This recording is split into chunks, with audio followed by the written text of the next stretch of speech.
అందరికీ welcome back to my channel. ఈరోజు పాపే మా జీవన్ జ్యోతి ఎపిసోడ్ ఏమైందో రోజు మనం తెలుసుకుందాం. మాదిరి సూర్య వాళ్ళ ఇంటి అలా చూస్తూ ఉంటే పద్మం వచ్చి ఎందుకు అలా చూస్తున్నా అని అడుగుతుంది. ఏం లేదులే ఊరికనే చూస్తున్నా అని చెప్తాడు. ఊరికనే ఎందుకయ్యా నువ్వు చూస్తావు, ఊరికనే చూడు ఏం జరిగిందో చెప్పు అసలు అంటూ పద్మం అడగంగానే ప్రేమించిన పిల్లగాడేమో బాగున్నాడు, పెళ్లి చేసుకొని బాగానే ఉన్నారు, సునందమ్మ సౌత్ ఏమో బాగానే ఉన్నది. ఈ తప్పులన్నిటికి కారణమైన ఆ శశికాంత్ గారు కూడా ఇంట్లో ఆరాంగా తిని పడుకుంటున్నారు. తప్పు చేయని నా బిడ్డ ఏమో ఎటు చెన్నై జరిగింది నా బిడ్డకే కదా అంటూ సింహాద్రి చెప్తాడు. నువ్వు తప్పు చేసిందని నువ్వు నమ్ముతావా అని అడగంగానే సచ్చినా నమ్మను. సరే అత్తింటి వాళ్ళకి తన మీద కోపం ఉందంటే సరేలే అనుకుందాం, కానీ సూర్య సార్కి ఎందుకు కోపం ఉంది అసలు? మన పిల్ల ఏదేమో చేయకూడదు తప్పు చేసినట్టు బాధపడుతున్నారు, వాళ్ళు మనల్ని కూడా విలన్ని చూసినట్టే చూస్తున్నారే అంటూ సింహాద్రి పద్మకు చెప్తాడు. ఎట్లయితే ఏందయ్యా, మన బిడ్డ అయితే అల్లుడు దానే ఉందిలే అని చెప్పి పద్మం చెప్తుంది. నువ్వు మంచిగానే మాట్లాడుతున్నట్టు నీకు అర్థం అవుతుందా? ఆఫీస్లో పని చేసుకునేటికి ఇంట్లో కాపురం చేయడానికి తేడా లేదా అంటూ సింహాద్రి ఇప్పుడు ఏం చెప్తావు చెప్పు నువ్వు అసలు అంటూ పద్మం అడుగుతుంది. చిన్న చిన్న కాలువలు కలిస్తేనే సముద్రం అవుతుంది కదా, ఇప్పుడు మనం పోయి బతిలాడినామనికే మన ఆవిడకి చులకనవుతాం. అందుకే సూర్యబాబు వాళ్ళని కూడా తీసుకెళ్ళి మనం బతిలాడామనుకో అప్పుడు ఖచ్చితంగా కలుస్తారు, సునందమ్మ ఒప్పుకుంటుంది అంటూ సింహాద్రి చెప్తాడు. కానీ సూర్యబాబు మన మీద కోపంగా ఉన్నారు అంటూ పద్మం చెప్తుంది. ఇప్పుడు ఏం జరుగుతుందో చూడంటూ సూర్య వాళ్ళ ఇంటికి వెళ్తారు పద్మమ్మ వాళ్ళు. వెళ్ళంగానే జ్యోతి మనం రేపు కోర్టుకి వెళ్ళాలి అంటూ సూర్య చెప్తూ ఉంటాడు. కోర్టుకి ఎందుకు సారు అంటూ సింహాద్రి అడుగుతాడు. రేపు కేసు ఒకటి ఉందిలే సింహాద్రి, అందుకని వెళ్తున్నాం అని చెప్పి సూర్య చెప్పగానే అయితే మా కేసు కూడా వాదించండి సార్. ఈ కేసు ఏంటి సింహాద్రి అంటూ సూర్య అడగంగానే ఏముంది సార్, ఒక పెంచిన తండ్రి పెరిగిన కూతురు అంటూ చెప్తాడు. సరే నువ్వు చెప్పింది నాకు అర్థమవుతుంది, ఎవరి గురించి మాట్లాడుతున్నావు సార్? ఆనంది మా బిడ్డే కాదు సార్, మీ బిడ్డ కూడా సార్ అంటూ సింహాద్రి చెప్పగానే అవును అందుకే నిజాలు దాచి అలా చేసింది అంటూ సూర్య చెప్తాడు. ఏం సాధించింది సార్? మీ దగ్గర నిజాలు దాచి మీ బిడ్డ పెళ్లి చేయడానికే కదా, కానీ ఏమైంది అసలు? మీరేమో మీ బిడ్డని యాక్సెప్ట్ చేశారు కదా, పోయిన మా పరువు గురించి మీరు ఆలోచించరా లాయర్ అడుగుతాడు. వెంటనే మీరైతే మీ బిడ్డని విడగొట్టలేదు కదా, అర్థం చేసుకున్నారు, దూరంగా పంపినారు, మళ్ళీ ఏదో ఒక పొద్దు తిరిగి వస్తారు కదా మీ దగ్గరికి. మీ బిడ్డతో మాట్లాడుతున్న ప్రతిసారి నా బిడ్డ జీవితం ఇలా అయిపోయిందే అని నాకు బాధ వేస్తుంది సార్ అంటూ పద్మం చెప్తుంది. అత్తింటోళ్ళకి దూరమైంది, పుట్టింటోళ్ళకి దూరమైంది సార్, పెంచినోళ్ళకి దూరమైంది, ఇప్పుడు నా బిడ్డ ఎలా ఉందో కూడా నాకు చాలా బాధపడుతుంది. అందరి కోసం బతికిన మనిషి అందరికీ దూరమై ఒంటరిగా బతుకుతుంది సారు అంటూ పద్మమ్మ చెప్పగానే అదంతా చేతులారా చేసుకుంది కదా పద్మమ్మ అంటూ చెప్తాడు సూర్య. సార్ పెద్దోళ్ళు మీరున్నారు కదా, మీరు అన్ని సమస్యలకు పరిష్కారాలు చూపిస్తారు కదా, ఇప్పుడు పరిష్కారం చూపించండి నా బిడ్డ జీవితానికి అని చెప్పడంతో కుట్టి ఏమి అమాయకురాలు కాదు సింహాద్రి, కుట్టికి కూడా అన్నీ తెలుసు, మాలాగే లాయరు, అవన్నీ కావాలని చేసిన దానికి అనుభవించనివ్వండి, ఇంకెప్పుడు కుట్టి గురించి నా దగ్గర మాట్లాడకండి. సూర్య అక్కడి నుంచి వెళ్ళిపోతాడు. నిజాయితీగా ఉంటే ఎవరు కాపాడాల్సిన అవసరం లేదు పద్మమ్మ, కుట్టియే నిరూపించుకుంటుందిలే అంటూ జ్యోతి కూడా అక్కడి నుంచి సమాధానం చెప్పేసి వెళ్ళిపోతుంది. అంటే ఇప్పుడు లాయరమ్మ నమ్ముతున్నట్ట మన బిడ్డను నమ్మనట్ట అంటూ పద్మమ్మ వాళ్ళు అనుకుంటూ ఉంటారు.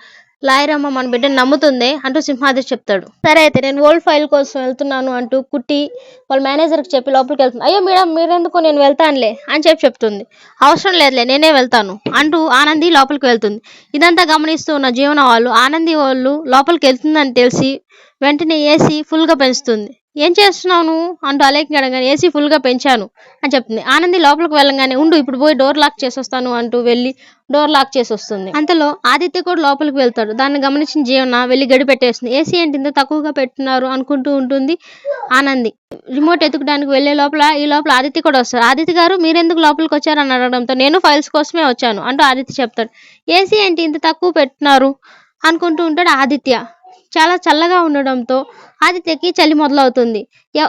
డోర్ ఏంటి ఓపెన్ అవ్వట్లేదు అసలు అని అనుకుంటూ ఉంటారు వాళ్ళిద్దరు. ఆదిత్యకి బాగా చలి ఎక్కువ అవడంతో ఆనంది కోట్ని ఇచ్చి కప్పుకోండి మీరు అని చెప్తుంది.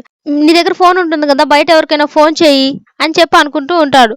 లేదు ఫోన్ లేదు నా దగ్గర లేదండి అని చెప్పడంతో సరే డోర్ ఓపెన్ అయితేనే బాగుంటుంది, డోర్ ఓపెన్ అవ్వకపోతే నాకు చలి ఎక్కువ అవుతుంది, నాకు బాగా ఎక్కువ అవుతుంది అని చెప్పుకుంటూ ఉంటారు. ఇంతలో జీవన వాళ్ళు ఇప్పుడు ఆదిత్యకి వెళ్ళి నువ్వు సేవలు చేయపు, ఆదిత్యకి సేవలు చేసే టైంలో ఇప్పుడు ఎవరూ రారు, ఆనంది కూడా రాదు. ఈ లోపల ఆనంది డోర్ కొడితే ఆనంది బయటకు వచ్చేస్తే అంటూ అలేఖ్య అడుగుతుంది. డోర్ కొట్టినా ఎవరికి వినిపించదు, లైట్స్ కూడా మనం ఆఫ్ చేసేస్తాం కదా ఇప్పుడు అంటూ జీవన చెప్తుంది. అలా అయితే ఎలాగండి, సరే నేను వెళ్తాను అంటూ ఆనంది వెళ్ళి డోర్ కొట్టడానికి ప్రయత్నిస్తుంది. డోర్ ఎంత కొట్టినా కూడా ఎవరు ప్రయత్నించినా కూడా ఎవరు డోర్ తీయరు. ఆదిత్యకు బాగా చలి ఎక్కువ అవుతూ ఉంటుంది. ఇంకేం చేయాలి అంటారో ఆనంది వాళ్ళు. ఇంకేం చేయలేక బయట కిటికీలోంచి సెక్యూరిటీ గార్డ్ కనిపిస్తూ ఉంటే నువ్వు వచ్చి డోర్ తీ, లోపల డోర్ లాక్ అయిపోయింది, ఎవరు పెట్టారు అసలు డోరు అంటూ ఆనంది అడుగుతుంది. వెంటనే ఆదిత్య వాళ్ళు లోపల ఉన్నారని తెలియగానే జీవన వాళ్ళు చాలా షాక్ అవుతారు. ఆదిత్య లోపలికి వెళ్ళాడు, ఆదిత్య లోపల ఉండడం నీకు తెలుసా, ఆదిత్య అసలు ఎప్పుడు లోపలికి వెళ్ళాడు అని షాక్ అవుతూ ఉంటారు. ఇంతలో సెక్యూరిటీ గార్డ్ వెళ్ళి లోపలికి డోర్ ఓపెన్ చేయగానే వెంటనే ఆనంది బయటకు వచ్చి డోర్ అసలు ఎవరు లాక్ పెట్టారు అని అడుగుతుంది. ఆదిత్య గారు మీరు ఎప్పుడు లోపలికి వెళ్ళారు అంటే జీవన్ అడుగుతుంది. అవన్నీ కాదు, డోర్ ఎవరు లాక్ పెట్టారు, నేను అడిగిన దానికి సమాధానం చెప్పు, వెంటనే హాస్పిటల్కి వెళ్ళాలి, లోపల జ్వరంతో ఉన్న వ్యక్తిని ఎంత చలిలో పండేస్తే ఎలా ఉంటుంది, ఆదిత్య గారికి అసలేం బాగాలేదు, డ్రైవర్ ముందు హాస్పిటల్కి పోనివ్వు అంటూ ఆనంది హాస్పిటల్కి తీసుకువెళ్తుంది. ఇంతలో అలాగే నేను వస్తానని చెప్పడంతో ఎవరు రానవసరం లేదు నేనే తీసుకువెళ్తాను అంటూ ఆనంది హాస్పిటల్కి తీసుకువెళ్తుంది. ఇప్పుడు ఏం చేద్దాం జీవన మనం అంటూ అలేఖ్య అడుగుతుంది. దీన్ని కూడా మనకు అనుకూలంగా మార్చుకుందాం ఉండు. జీవన అలా చెప్పేసి అక్కడి నుంచి వెళ్ళిపోతుంది. ఆనందికి అసలు ఏం చేయాలో తెలియక ఆదిత్య అలా వణికిపోతుంటే వెంటనే డాక్టర్కి కాల్ చేద్దామని చెప్తుంది. వెంటనే డాక్టర్కి కాల్ చేసి నేను లాయర్ని మాట్లాడుతున్నాను, నా భర్తకు బాగాలేదు, నేను మీ హాస్పిటల్కి తీసుకొస్తున్నాను చెప్పడంతో నేను ఇక్కడే ఉన్నాను మేడం తీసుకురండి అలా చెప్పంగానే వెంటనే కారు ఆగిపోతుంది. ఏమైంది డ్రైవర్ అని ఆనంది వాళ్ళు అడగంగానే ఏమో మేడం తెలియట్లేదు, క్యాబ్ బుక్ చేసుకోవాల్సినట్టే ఉంది అంటూ చెప్తుంది. ఇలా అయితే ఎలాగా, ఆదిత్య గారికి ఏమైనా అవ్వాలా అప్పుడు నీకు చెప్తాను అంటూ ఆనంది డ్రైవర్ కి వార్నింగ్ ఇస్తుంది. సరే మేడం అంటూ డ్రైవర్ చెప్పంగానే ఆనంది అటు ఇటు చూస్తుంది. శివాలయం కనిపిస్తుంది. శివయ్య నువ్వు ఇక్కడే ఆపావా మమ్మల్ని అనుకుంటూ వెంటనే ఆనంది డాక్టర్కి ఫోన్ చేసి మేము ఇక్కడ శివాలయం దగ్గర ఉన్నాం, హాస్పిటల్ దగ్గరలో మా కార్ ఆగిపోయింది, ఆదిత్య గారికి సీరియస్గా ఉంది, మీరు ఇక్కడికి వచ్చేయండి డాక్టర్ అని చెప్తుంది. సరే అమ్మా నేను వచ్చేస్తున్నాను అంటూ డాక్టర్ చెప్పగానే డ్రైవర్ పట్టు ఆదిత్య గారిని మనం ఇంటికి తీసుకెళ్దాం అంటూ ఆనంది చెప్తుంది. ఆనంది గారు ఫీవర్ ఇంత సీరియస్ ఎందుకైంది అనుకుంటూ ఉన్నాను ఇప్పుడు దాకా నేను, మీరు ఇప్పుడు చెప్తే కానీ నాకు అర్థం కాలేదు, ఇప్పుడు ఆదిత్య గారి పరిస్థితి ఎలా ఉంది డాక్టర్ అంటూ ఆనంది అడుగుతుంది.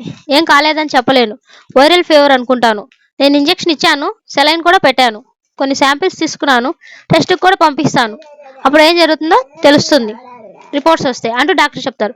మీరైతే దాన్ని చాలా జాగ్రత్తగా చూసుకోండి, అఫ్కోర్స్ మీ హస్బెండ్ గురించి మీకే చెప్పాల్సిన అవసరం లేదనుకుంటాను, బట్ బీ కేర్ఫుల్ అంటూ డాక్టర్ అలా చెప్పేసి అక్కడి నుంచి వెళ్ళిపోతారు. తెలియగానే ఆదిత్యకి ఫ్రూట్స్ ఎక్కువ తినిపిస్తూ చాలా ఆరోగ్యంగా చూసుకోమ్మా, నీకు చెప్పాల్సిన అవసరం లేదు, కాకపోతే ఇంకోసారి చెప్తున్నాను అంటూ డాక్టర్ వెళ్లే ముందు చెప్తాడు.